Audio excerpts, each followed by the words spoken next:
Hello বন্ধুরা, তোমরা সকলে কেমন আছো? আশা করি তোমরা সকলে খুব খুব ভালো আছো। আমিও খুব ভালো আছি। বুধবারের একটা নতুন ব্লগে জয়েস লাইফস্টাইলে তোমাদের সকলকে স্বাগত জানিয়ে এখন বাজে সকাল 7:30। এখন থেকে তোমাদেরকে সঙ্গে নিয়ে আমি ব্লগটা স্টার্ট করছি। দেখতে থাকো, সঙ্গে থেকো, পাশে থেকো, ব্লগটা স্কিপ না করে শেষ পর্যন্ত দেখতে থাকো। দেখো, বাইরের অনেক কাজকর্ম হয়েছে, কিন্তু তোমাদের সঙ্গে সকালবেলা সেটা শেয়ার করিনি, কারণ অনেকটা পরিশ্রম হয়েছে বাড়িতে, যেহেতু একটা অনুষ্ঠান, ওই জন্য কিছুটা কাজকর্ম সেরে তারপরে ঠাকুরঘরে এসেছে। ঠাকুরঘর থেকে তোমাদের সঙ্গে আমার ভিডিওটা আজ সেই 4ঠা সেপ্টেম্বর আমার শাশুড়ি মা মারা গেছিলেন। আজ 2 বছর কমপ্লিট হলো।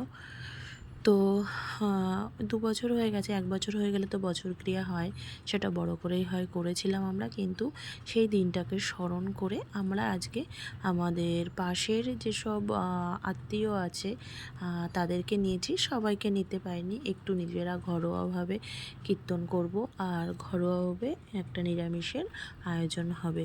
তো ব্লগটা শেষ পর্যন্ত দেখতে থাকো। আর শাশুড়ি মায়ের উদ্দেশ্যে সেখানে একটু সন্দেশ দেওয়া হবে, ওই জন্য বড়মশাই সন্দেশ এনেছিলেন। বললো তুমি আগে ঠাকুরের সেবায় দাও, তারপরে মায়ের উদ্দেশ্যে ওখানে পরে দেব। তো বাইরে ওইদিকে কিন্তু রাঁধুনি রান্না করতে এসেও গেছে। ওনার যা যা লাগবে প্রয়োজনীয় জিনিস আমি সব ঘর থেকে বের করে দিয়েছি। ওই 30 লোকের আয়োজন হবে, ওই কারণে ঘরোয়াভাবে যা ছিল সব ঘরের থেকেই দেওয়া হয়েছে। আর যেগুলো প্রয়োজন কেনার সেগুলো কিনে দেওয়া হয়েছে। যেমন আজকে হবে মুগ ডাল আর প্লেন ডাল আর কি, শুক্তো হবে, তারপরে হবে পনিরের তরকারি, বেগুনি, এইসব কিছু হবে। আর বড়মশাই বলল বাড়িতে সকালবেলা নিজেদের লোকজনরা আসবে, তো তোমার আর ঝামেলা করার প্রয়োজন নেই, আমি হলো রুমালি রুটি আর তরকারি আনবো। তো ওই জন্য বড়মশাই রুমালি রুটি আর তরকারি এনেছিল সকালবেলা, সবাই সেইগুলোই খাওয়া হলো। আর তোমাদের সঙ্গে আরেকটা কথা বলা হয়নি, ওদিকে আবার কিন্তু সব মেনু বলেছি, আর কিছু বাকি ছিল, সেটা হলো চাটনি, পাঁপড়, 2 রকম মিষ্টিরও আয়োজন আছে।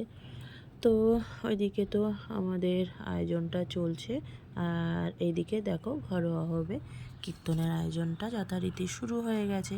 বললাম না, আমরা নিজেরাই করব। আমার এক মামা শ্বশুর, তার ছেলে, আমার শ্বশুরমশাই আর আমরা সবাই নিজেরাই ঘরোয়াভাবে কীর্তনটা আর কি করছি। যাই হোক, তার আত্মার শান্তির উদ্দেশ্যে। আর আমার মা তো ভীষণ অসুস্থ ছিল, আমি ভাবতে পারিনি মা আমার বাড়িতে আসতে পারবে, তবুও এসছে। টুকটুক করে হেঁটে বেড়াচ্ছে, ওই দেখো বসতে টসতে পারছে না, মানে টাল খেয়ে পড়ে যাচ্ছে, তবুও এসেছে। এটা আমার কাছে অনেক পাওনা। তো যাই হোক, ইচ্ছা যদি ওনার না থাকে তাহলে কেউ কিছু করতে পারে না। ওনার ইচ্ছা আছে বলেই আজকে মা আমার বাড়ি পর্যন্ত আসতে পেরেছে। তো দেখো আমরা কিভাবে এই অনুষ্ঠানটা করছি, তোমরা একদম শেষ পর্যন্ত দেখতে থাকো ঘরোয়াভাবে।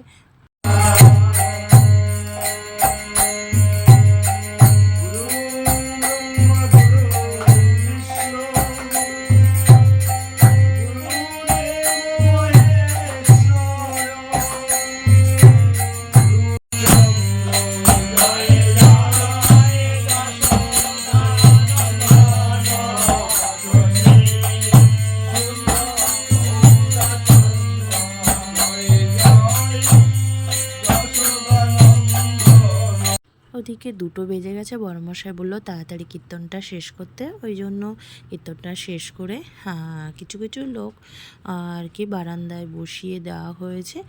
তো দেখো সবার খাওয়া দাওয়া হয়ে যাচ্ছে, আর ভাবা হয়েছে এখন তো নিরামিষ চলছে, রাত্রেবেলা চিকেন আনা হবে। আর জানো তো, বাড়িতে মামা শ্বশুরের ছেলে আর তার বউ আর পুচকি একটা বাচ্চা এসেছে বলে চলে গেছিলাম একটু তাদের জন্য নতুন জামা কাপড় দিতে। আমাদের মধ্যে নিয়ম আছে, বাড়িতে প্রথম কেউ নতুন আসলে তাকে নতুন বস্ত্র দান করতে হয়। আর তারা আর কবে আসবে কি আসবে না ঠিক নেই।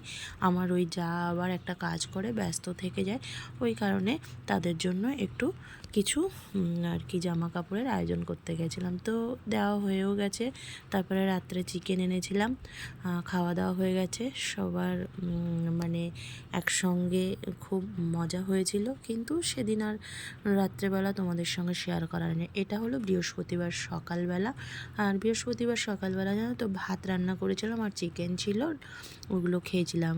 আর এটা দুপুরের জন্য রান্না হচ্ছে জানো তো, সেই সামুদ্রিক বড় ভোলা মাছ, সেটা ঝাল করছি, একটু শুক্তো হয়েছে আর মাছের তেল ভাজা হবে। আর চাটনিটা একটু টকটক হয়েছিল, চিনি শিরা করে সেটাকে একটু মিষ্টি করেছি, আর পাঁপড় ভাজা। এটাই হলো দুপুরের মেনু। রাতেও আমাদের হয়ে যাবে। আর পিসি শাশুড়ি আছে। আর তো দেখো আমি রান্নাটা একটু দেখিয়ে নিলাম। তো আজকে ব্লগটা এই পর্যন্ত। ব্লগটি ভালো লাগলে তোমার সকলে লাইক কমেন্ট শেয়ার সাবস্ক্রাইব করো। টাটা বন্ধুরা।